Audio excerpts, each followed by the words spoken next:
Кез келген ұлтты жойғың келсе, оның жерін тартып алу міндетті емес. Оның рухани діңгегін бетке ұстар ағартушысын құртсаң, мазақ қылсаң жеткілікті. Соңғы кезде әлеуметтік желіде Абай атамызды мазақ қылатындар неге көбейді? Абай мұсылман болмаған ба дейді. Жоқ, Абай мұсылман болмаған.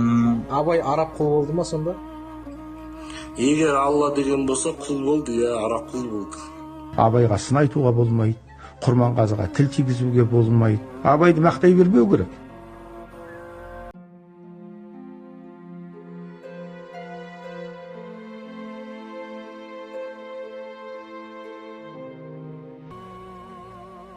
Абай Құнанбаев өмірде болмаған, қолдан жасалған тарихи тұлға деп, белгілі филолог әрі жазушы Зәуре Батаева мәлімдеп, айды аспанға шығарды. Әлем алдындағы біздің феноменіміз, бет-бейнеміз ғой, данышпанымыз. Енді құр сөз жүзінде қалып кетпесін деп, біздер енді Абайдың киелі топырағына келмесек, осындағы ақсақалдардан, Абайдың туған туыс ұрпағының алдына өтпесек, бұл бізге жат әдептілігімізге деп түсіндік. Сол үшін де өзіміз арнайы келдік, осында жаңағы мықты ауылдың азаматтарымен бір тілдесейік, сіздермен бір ақылдарыңыз, кеңестеріңіз тыңдайық деп. Өйткені мынау қарасаңыздар, Қытайға барып, мәселен сіз Конфуций жайлы жамандасаңыз, бірден сізді заң жүзінде шара қолданады. Түркияға барып, сіз Ататүрікке болмаса басқа жаңағы Османның жаңағы нелеріне қатысты, патшаларына қатысты тіл тигізсеңіз, бірден сізді қамап тастайды. Америкаға барып, жаңағы Вашингтон жайлы, жаңағы Томас Джефферсон жайлы әңгіме айтсаңыз, сізді бірден жаңағы тиіп тастайды. Ал бірақ біз тәуелсіздік алғалы 35 жыл өтті. Әлі күнге дейін Абайды аузына келген оттап, Абай атамызға тіл тигіз. Мысалы, қараңыздар, кеше осыдан 2 жыл бұрын Мұқағали атамызды сорлы деп айтқан үшін бір жігіт сол Қарасазының жігіттері шығып, Албанның соны тауып кешірім сұратқызды. Содан соң тиылды. Енді Абайдың шоқтығы биік қой енді. Әрине Мұқағали де мықты ақын қазақтың, бірақ енді Абай Мұқағалиге осындай біздер қорғап жаңағыдай осындай араша түсіп жатқан кезде, енді Абай атамызға келген кезде үнсіз қалғанымыз, бұл біздің бір сүйегімізге қара таңба деп ойлаймыз. Әрине біріншіден бұл қазақтың данышпаны, бәрімізге ортақ, тек тобықтының емес, арғының емес. Енді сол үшін келіп отырмыз, осы нәрсеге бір тоқтау салуға атсалыссақ деген ой. Абай жоқ деген әңгімені де қою керек. Иә. Абай ақын емес деген әңгімені де қою керек. Ал енді Абайдың ақындығына шүбә келтіру, Абайдың барлығына шүбә келтіру деген тіпті Құдай алдында, ар алдында күнә ғой. Бұлар дәлелдерімен шығу керек, бұл кісілерді сотқа беру керек. Дұрыс айтасыз. Заң орындарына беру керек. Дұрыс айтасыз. Бұған араша кім түседі? Абай танушыны неге түспейді? Қазақ елінде басқа елде айтпағанда мыңдаған Абай танушы бар. Дұрыс айтасыз. Мыңдаған докторлар бар. Алар сол араша түспегенде кім араша түседі? Абай араша түспегенде кім араша түседі? Ал енді Абайдың көз тірісінде оның өлеңдерін құрастырған, керек десеңіз көшіп жан-жаққа таратқан, Абайдың барлық өлеңдерін жинаған Мүрсейіт Бүкіл деген кісі бар. Соның 1905 жылы, 1907 жылы, 1910 жылғы 3 шығармалар жинағы Абайдың бүкіл архивте тұр. Дұрыс айтасыз. Ал енді соның бәріне қарап отырып, мынау деген бұл қазақтың ұлты жоқ деген сөз. Қазаққа қаралау деген сөз. Ұлттық қиянатқа деген сөз. Қазақтың тілімен айтқанда аузына келгенде көкіп айту деген мүлде дұрыс емес. Жүрегің қалай ауырмайды? Жаңағы ақымақ балаларым айтатыным бар ғой, оның өресі жоқ, өзі жоқ. Ешқандай онда тәрбие жоқ, ұлттық намыс жоқ, жүрек жоқ адам дер едім. Соның ұрпағы дер едім. Оның сөзін біз жоққа шығаруымыз керек. Неге? Өйткені біздің келешек ұрпағымызды улайтын сондай ақымақтар.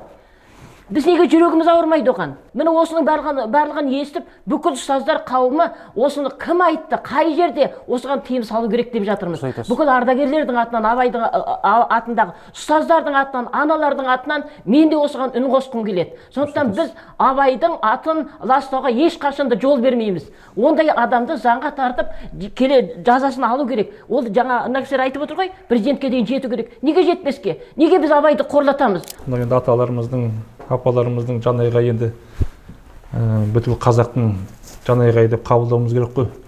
Өйткені қазақ десең Абай еске түседі, Абай десең қазақ еске түседі. Енді Абайды тәңіршіл деу, Абайды оқымаған, қазақтың арасына әріткіз туғызуды ойлаған адамдардың іс-әрекеті. Өйткені себебі Абайды оқыған адам ондай сөз айтпасқа керек. Өйткені Абай атамыздың өзі адамзаттың бәрін сүй бауырым деп дейді. Абай атамыз Алланың пайғамбардың жолында жүрген адам. Оны ешқашанда тәңіршілдікпен шатыстыруға болмайды. Абайды жамандаған адам, қазақты жамандаған адам, қазақтың арасында іріткі туғызуды мақсат тұтқан адам ғой, шындығын айтқан кезде. Дұрыс айтасыз. Сотқа берейік мұны. Абайда несі бар ағатай-ау? Өзі абайдан басқа айтатын сөз жоқ па? Және дұрыс айтып отырсыз. Конфуцийді мысалы Қытайлар бір ауыз сөз айтқызыңыздар, соны соттап жібереді олар. Ал бізде айту атқа тегіл жетпей, әйтеуір сөйлеудің жөні осы екен деп аузына келген оттап жүр. Бұндай деген болмайды. Абайды, егер абай болмаса, Алаштың барлығы, Ахмет Байтұрсын бастатқан адамдардың бары қазақтың бас ақыны деп мойындырсын. Енді солар бір егемендік алғаннан кейін сол Алашымыздың нақақтан, осындай жаладан, осындай бір сөзден, ғайбаттан, қазақтың өзінен ішінен шыққан жауларынан кезден барып, айдалып, сотталып, атылып кеткен Алаштың арыстарын енді тірілтіп па, енді соларды оқиық па, соларды ұрпағымызға сондай уағыздай, енді солардың шығармаларын оқытайық деп отырғанда, Абай бабамызға келіп мынадай тиісу деген бар ғой. Бұдан атқан масқаралар, бұдан өрескел жоқ болады. TikTok желісінде, ютубта қаншама халықты адастырып жүрген бір атеист жігіт шығып жүр қазір. Мынау Құдай жоқ деп жүрген, соның ішінде мына Думан деген жігіт, Думан Мизамбек деген жігіт. Сол жігіт жаңағы Абайды адасқан, шәкәрімді адасқан, олардың бәрі Арабтың сеніміне сенген деп жастардың санасын улап жүр. Енді жарайды, сіздер оны жақсы білесіздер, бірақ өскелең ұрпақ әлі толық бойына сіңген жоқ қой. Абайдың құндылығы. Ол ақиқаты да. Сол үшін де біз мына нәрсе, мына бағана өзіңіз де айттыңыз, Мекемтас Мырзахмет, менің де ұстазым ол кісі. Ол кісі қайтыс болғаннан кейін Алла алдынан жарылғасын. Жаңа Міржақып Дулатұлы атамыз сөзі бар. Ел басына күн туғанда бұғып қалған адам бәрі сатқын дейді. Мен де сөйтіп түсінемін. Абайға тіл тигізген кезде үнсіз ініне тығылып алу менің ойымша сатқындық. Мысалы, Абай Құнанбаев адасқан десе? Менің көзқарасымнан, оның сенімінен, иә. Типа, ой, бұл Абайды да адасқан дейді, бұл ертең Шәкәрімді де адасқан дейді, бұл Тақайды да адасқан дейді деген сияқты әңгімеге тартып, өздерінше ойын ойнағыларын келеді да, иә, адасқан деп айтамыз. Сондықтан біз Абайды насихаттауымыз керек, жаңағыдай адамдарға тойтарыс беруіміз керек. Сол бүкіл қазақ болып көтерілуіміз керек. Жаңағы қажет болса президенттің аузынан айтқызу керек осыны. Сол кісілер осыған тойтарыс беру керек, жаңағыдай адамдарға шара қолдану керек. Абайымызды насихаттау, Абайдан айырылып қалсақ, қазақ болмайды. Біздің оғымызда солай. Сондықтан Абайды әрі қарай біз дамытуымыз керек, осыған ғайбат сөз айтатын адамдарға батыл тойтарыс беріп, шара қолдану керек. Абайды білмегендер, Абайды оқымағандар айтып отыр. Менің айтайын дегенім, Абай тануды өте күшейту керек. Мектеп жасынан, балабақшадан бастап болашаққа біз дайындалуымыз керек. Ол жау бізге келіп тұрған жау шетінен келіп тұр қазір. Сондықтан оған қарсы тұратын біздің өзіміздің күшіміз болу керек. Ол біздің күшіміз, ол жастар. Ол қазір немқұрайды салғырттықпен Абай тануды оқытпай, кәдімгідей ғылыми түрде, кәдімгідей мектеп жасынан, бала жасынан жақсылап оқыту керек. Балаңды жақсы тәрбиелеу үшін Абайды оқыту керек. Сонда ғана мықты азамат болып өседі бала. Құдай сөзін, Құран оқыған адам ол қалай адасады? Өзіңіз ойлаңызшы. Қалай адасады ол? Айтқансы өзі адасқан. Ол өзі адасқан, өзі білмеушілік. Жолы жоқ, мақсаты жоқ адам айтып тұрған. Жаңағы атың шықпаса жер өрте деп, жаңағы сол үшін өзінің атын шығарып отырған адамдар бар. Оларға қатты көңіл бермей, кәдімгі заңға беру керек те, жаңағы блогерлерге қарсы тұру керек қой. Оларды немеге тайраңдатып қою керек. Заңсыз ба, заңсыз, ары қарай заңмен тойтарыс беру керек. Бір сәттік танымалдық үшін, өзін көрсетіп қалу үшін, өзінің бір сөзін біреуге өткізіп қалу үшін, жеткізіп қалу үшін, оның өзінде де бір бейәдеп тәсілдермен пайдаланып жүрген мына блогер сымақтарды көріп жүрміз. Біз ондайдың бәріне тыйым салу керекпіз. Олай хайып жасаудың қажеті жоқ. Абай ол бүкіл қазақтың бет дидары. Біз осы кезден бастап тыйым салып, дәл осы жерден тоқтатып тастауымыз керек біз деп есептеймін. TikTok деп өсінде біз оны көбіне тыңдамаймыз. Шынын айту керек. Ал жаңа біраз мағлұмат алып қалдым. Думан деген азамат. Мен Думан, мен сенің кім екенін білмеймін айнадан. Сен қазақтың баласысың. Әкең бар, шешең бар, ортаң бар, оққан жерің бар. Туған жерің бар, ата мекенің бар. Соның барлығын тас еткізіп, бір сәтке бола, бір сәттек арзан атаққа бола, бір өзіңше бір үлкен білгішсініп, бүкіл абайға адасқан деп айту ол мүлдем қате пікір. Абайды адасқан десек, онда ұлтымыз адасқан, қазақ адасқан. Сонда біздің патриоттығымыз қайда, намысымыз қайда? Осыны егер бір өзбек естіп отырса, ұйғыр естіп отырса, немесе басқа ұлттың өкілдері естіп отырса, санын шапалақтап қуанып, ой, абайды өзі адасқан деп отыр. Мұнда бүкіл қазақ адасқан екен, ұлт адасқан екен. Оларда бірлік жоқ, береке жоқ, үйім жоқ, намыс жоқ демеймін. Мен сенің кім екенін білмеймін. Бірақ сен менің алдыма келсең, мен сенің бетіңді тіліп тұрып осыны айтар едім. Адасқан деген сөз, сен өзің адасқансың.